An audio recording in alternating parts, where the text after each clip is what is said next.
Good, everyone.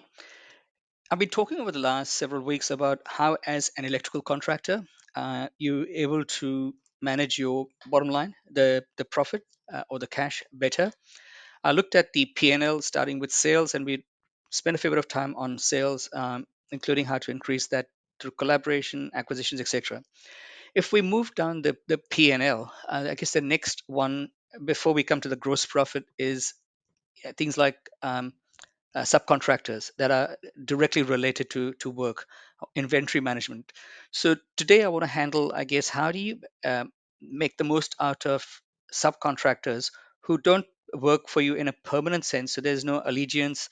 They don't carry your brand, but still they are a huge advantage to having some good relationships with subcontractors. Having subcontractors is a two-edged sword, and it's a sharp two-edged sword.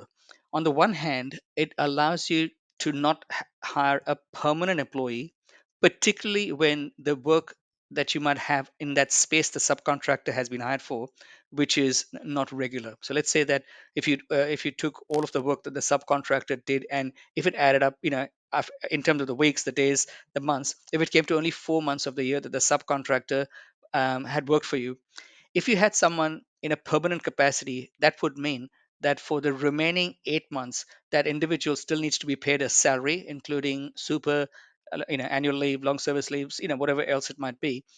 And when you look at the equation of someone sitting on the bench, so to speak, for that long, it makes that position a very heavy one to carry.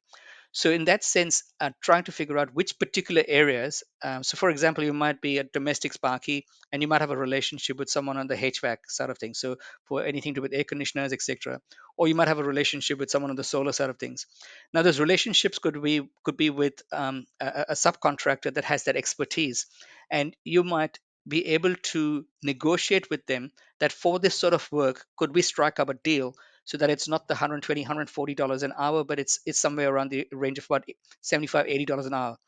And given the fact that they bear all of their costs, including car, petrol, insurances, whatever that might be, you might find that securing a good deal with a reliable subcontractor becomes that good side of the two-edged sword that you're able to bring on board.